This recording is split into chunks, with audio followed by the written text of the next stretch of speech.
अब हम एक्सरसाइज 1.3 का इंट्रो देखते हैं। इसमें हमें सबसे पहले पता करना है कि सबसेट्स क्या होते हैं। सबसेट्स की डेफिनेशन हम देख लेते हैं। A set A is said to be a subset of a set B. मतलब यह है कि एक सेट हमें ए दिया हुआ है, वो बी का सबसेट होगा। कब होगा? If every element of A is also an element of B. मतलब ए के अगर सारे एलिमेंट बी में हैं, बी में प्रेजेंट हैं, तो वो हमारा सबसेट होगा, ए सबसेट होगा बी का।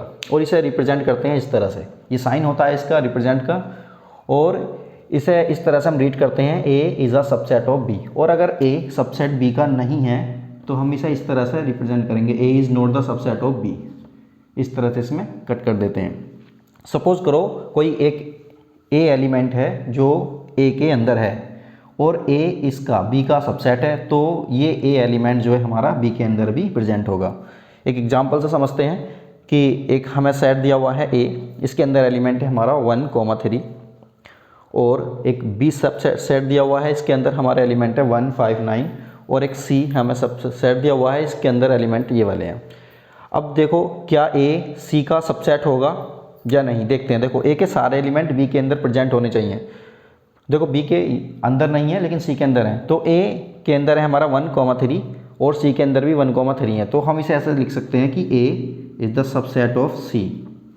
और बी के एलिमेंट हम देखते हैं 1, 5, 9, क्या 1, 5, 9 इसके अंदर है, ये भी है इसके अंदर, तो ये बी भी हमारा सबसेट हो जाएगा सी का। तो इसे इस तरह से रिप्रेजेंट कर सकते हैं। अब हम देखते हैं कि subsets of a set of real number. Real number में क्या आते हैं? सारे नंबर आ जाते हैं। तो रियल नंबर के सबसेट कौन कौन से होते हैं? एन यानी नेचुरल नंबर का सेट, वो रियल नंबर के अंदर होगा। और जेड मतलब सेट ऑफ इंटीजर, ये भी रियल नंबर के अंदर होता है।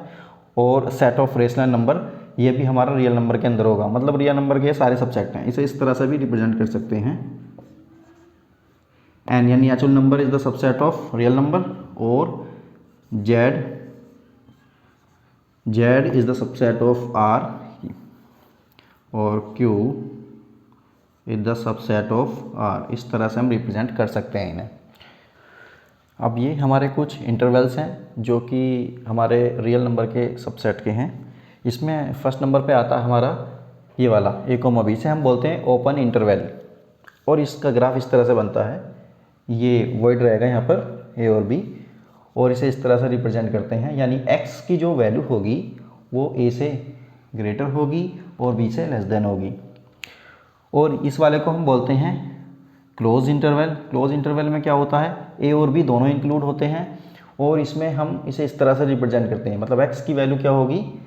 a के इक्वल और ग्रेटर होगी, और b के इक्वल और लेस देन होगी। और इसमें देखते हैं, देखो ये दो तरह का होता है, ये क्लोज्ड है, ये ओपन है। इस इंटरवल में क्या होता है?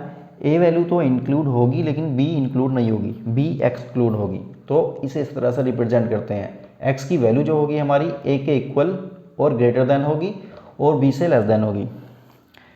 इसे बोलते हैं हम ओपन क्लोज इंटरवल। इसमें इस तरह से होता है ये वाला ग्राफ इसका, और x की वैल्यू जो होगी हमारी ग्रेटर देन a होगी, और इक्वल लेस देन हमारे b के होगी।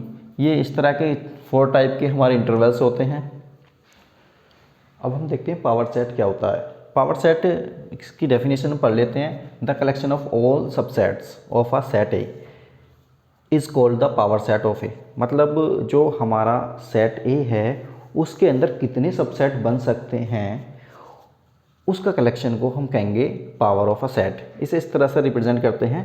It is denoted by P A, और in P A every element is a set. मतलब ऐसा होता है जब हम पी ए यानी कि पावर सेट जब हम बनाएंगे, तो पावर सेट का जो एवरी एलिमेंट है वो हमारा सेट होता है।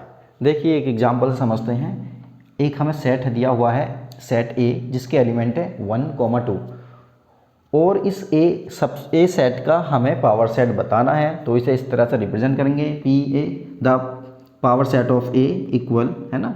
तो ये हो जाएगा 5 जो होगा हमारा, जो 5 होगा वो एवरी सेट का हमारा जो है पावर सेट का जो एलिमेंट होगा 5 सभी में होगा। और देखो ये 1 हो गया इसका, ये एक अलग सेट को रिप्रेजेंट करता है, 5 एक अलग सेट को रिप्रेजेंट करता है, 2 एक अलग सेट को रिप्रेजेंट करता है, और इस तरह से इसे लिख देते हैं।